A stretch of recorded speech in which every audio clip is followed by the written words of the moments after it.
apa yang kita harus waspadai dari keinginan? Tidak ada yang salah dengan keinginan. Jadi saudara jangan ngerasa berdosa dan takut punya keinginan. Jadi tidak ada yang salah, bisa saja itu keinginan itu adalah kebutuhan saudara sebetulnya. Tapi apa yang saudara harus waspadai dari keinginan? Nah, saudara harus lihat slide berikut ini. Yang kita perlu waspadai dari keinginan, karena keinginan itu seringkali adalah merupakan hawa nafsu kita loh saudara. Itu tadi saya katakan, kita sudah punya itu di rumah sudah banyak. Tapi masih saja ingin.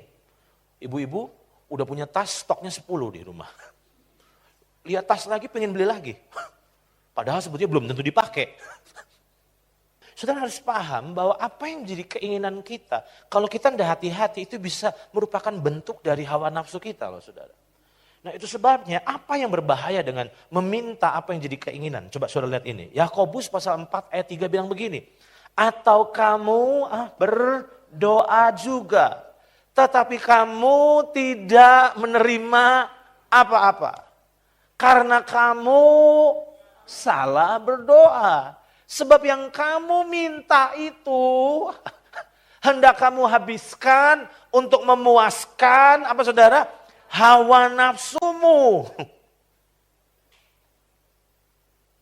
Pertanyaan saya. Kalau anak saudara yang umur 5 tahun contohnya. Meminta sesuatu yang dia inginkan. Dan saudara tahu bahwa keinginan itu berbahaya.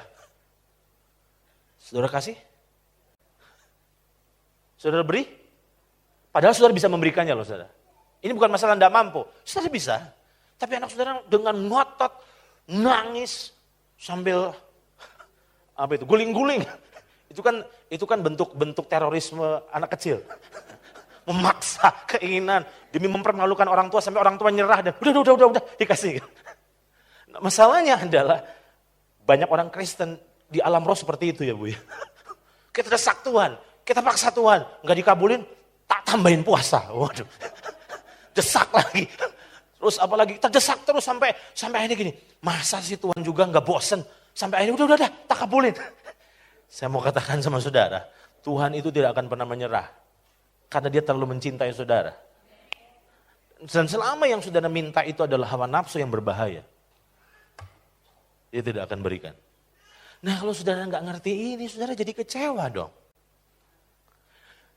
Saya mau tanya sama saudara, saudara sadar kenapa udah ada orang-orang Kristen malas berdoa hari-hari ini? Karena mereka bilang gini, percuma doa juga, nggak dapat apa-apa. Nah jangan-jangan yang menjadi problemnya, karena saudara menjadikan doa sebagai kesempatan untuk memuaskan hawa nafsu saudara.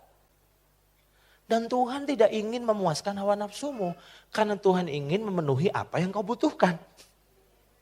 Makanya banyak orang Kristen kalau disuruh doa malas.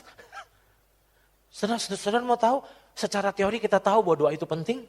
Tapi pada prakteknya kita malas berdoa. Kenapa saudara malas berdoa?